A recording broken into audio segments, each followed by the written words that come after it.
Ketegangan antara Rusia dan Amerika belum ada tanda-tanda mereda, justru bisa meningkat.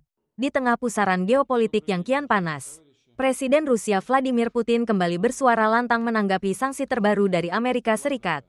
Kali ini, Washington menargetkan kehancuran dua raksasa bisnis energi asal Rusia, Rosneft dan Lukoil, dalam upaya menekan Moskow atas perang di Ukraina. Berbicara di Moskow, Kamis tanggal 23 Oktober, Putin menyebut langkah Amerika sebagai tindakan tidak bersahabat dan bentuk tekanan politik yang tidak dapat diterima.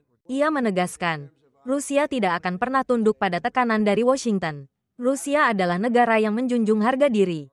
Tidak ada negara bermaruah yang membuat keputusan di bawah tekanan, ujarnya tegas. Dikutip dari The Guardian, meski mengakui sanksi ini serius dan bisa menimbulkan kerugian ekonomi, Putin menegaskan dampaknya tidak akan menggoyahkan Rusia.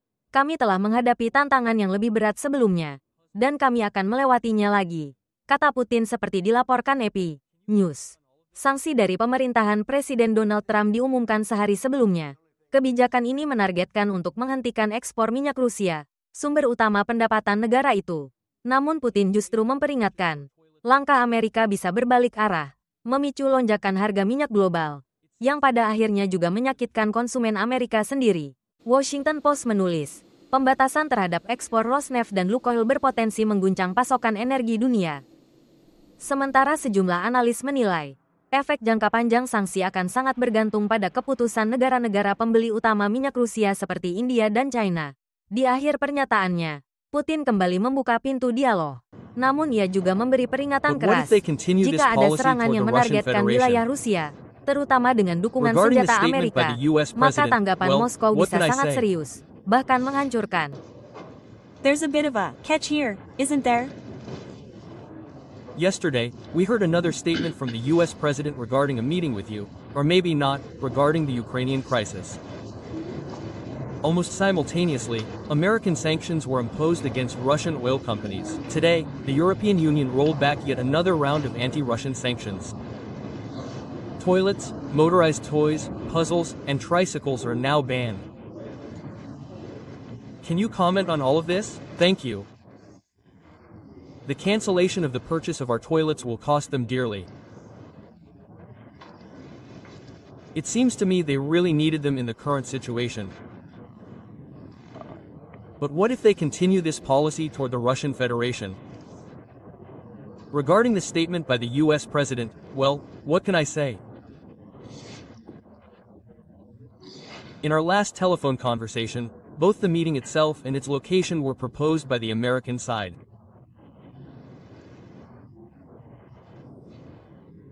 I agreed with this, but I expressed my concerns in this regard and said that, of course, such meetings need to be well prepared.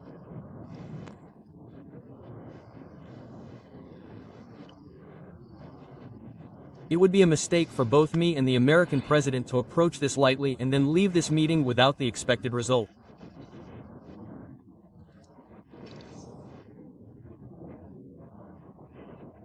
It must be said that the US president agreed with this, fully agreed, and said that a number of officials from the current administration would be working on their side to prepare for this meeting. He named some of them. And I said that after our American colleague determines the final list of those who will work on preparing our meeting, we, for our part, will also announce who will work on our side, the Russian side.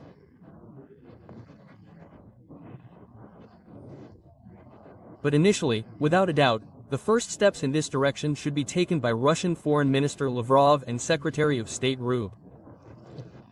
Well, that's what we decided on. And now I see, I'm familiar with this statement. The US president has decided to cancel or postpone this meeting. More likely, he's talking about postponing it. Well, what can one say? Dialogue is always better than any confrontation, disputes, or especially war. That's why we've always supported continuing the dialogue, and we still do. Now, regarding the new sanctions. Firstly, there's nothing new here. Yes, they're serious for us, of course, and they're good, that's clear, and they will have certain consequences. But they won't have a significant impact on our economic well-being.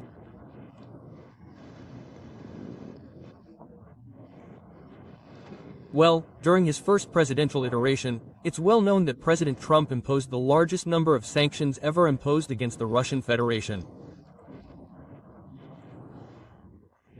These sanctions currently have two aspects, a purely political one and an economic one. As for the political one, what are we talking about here? This is, of course, an attempt to put pressure on Russia, but no self-respecting country or self-respecting people ever decides anything under pressure.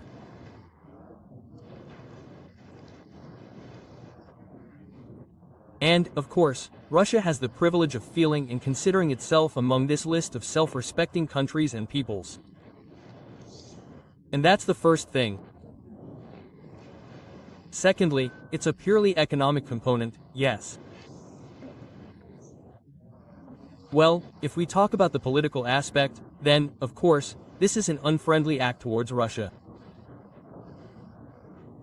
This is obvious, and it does not strengthen Russian-American relations, which have only just begun to recover. Of course, with such actions, the US administration is damaging Russian-American relations. But as for the economic aspect, I repeat, of course, there is nothing good or pleasant about it. Well, if we look objectively and professionally at the economic aspect of these sanctions, what we see now is the US. I think they produce about 13.5 million barrels per day, which is in first place. Saudi Arabia is in second place, somewhere around 10 million. And the Russian Federation is in third place, at about 9.5 million barrels per day. But the US consumes 20 million. They sell some and buy even more. Mainly in Canada, where 13 million are already produced and 20 million are consumed. But the Russian Federation and Saudi Arabia sell more oil and petroleum products. I could be wrong about something, or maybe I'll confuse something along the way, but roughly, well, the order will be, similar to reality. And what are they? Oil and petroleum products. Saudi Arabia sells about 9 million tons to foreign markets. The Russian Federation sells 7.5. That means our contribution to the global energy balance is very significant, very significant. And right now, this balance is generally in the interests of both consumers and producers. Disrupting this balance is a very thankless task, including for those trying to do it. Why? Well, firstly, we need to say that overall production is currently at a standstill. Of course, some part of Russian oil and petroleum products could be replaced on the global market. Of course, not all of it is impossible. Well, firstly, it takes time, and secondly, it requires significant investment. This is the first time we've heard from the International Energy Agency recently that it's proposing and encouraging economic actors to invest in hydrocarbon energy. Until now, everything has been the other way around. There's been talk, including within the International Energy Agency, about the need to invest in alternative energy sources. Yes, we do. But it's become clear that hydrocarbons are indispensable in the coming years, and certainly in the coming decades. This is obvious given the growth in consumption. The global economy is growing, and energy consumption is increasing. So, a sharp increase in demand right now isn't feasible. But if the supply of our oil and petroleum products on the global market were to sharply decrease, prices would rise. My American colleague and I discussed this as well. What will this lead to? It will lead to a sharp increase in the cost of oil and petroleum products, including at gas stations. And the United States is no exception. And if we consider the domestic political calendar in the United States, it's clear how sensitive some processes will be in this regard. And those who are pushing such decisions on the current administration need to understand who they're working for. But that's not important. What's important for us is that we feel confident and stable, and despite certain losses, they will certainly be, due to many circumstances. Nevertheless, our energy sector is feeling quite secure. But I also hope that this won't lead to significant changes in the global market, although everyone should be thinking about this now.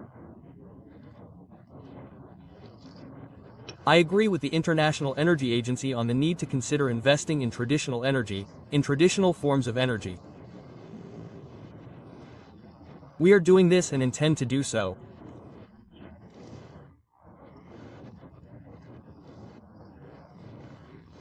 If we ultimately move away from pressure and toward a serious discussion about the long-term future, including in the economic sphere, then we have many areas for joint work. We are generally ready for this, but this, as we see, depends not only on the Russian Federation, but also on our partners, in this case, the Americans. Thank you. Please allow me to ask Konstantin Kolesnik, the TV channel's representative, regarding the use of Western long-range weapons. How do you personally assess the apparently conflicting signals coming from Washington? The day before, the Washington Post and the Wall Street Journal reported that the U.S. had lifted a key restriction on the use of these weapons. Then Trump said that they would not supply Tomahawks after all. And just an hour ago, Zelensky again said that Ukraine will receive weapons with a range of almost 3,000 kilometers. In your opinion, is this still an escalation? This is an attempt at escalation, but if such weapons are used to strike Russian territory, the response will be very serious, if not overwhelming. Let them think about it. Everything is fine, thank you.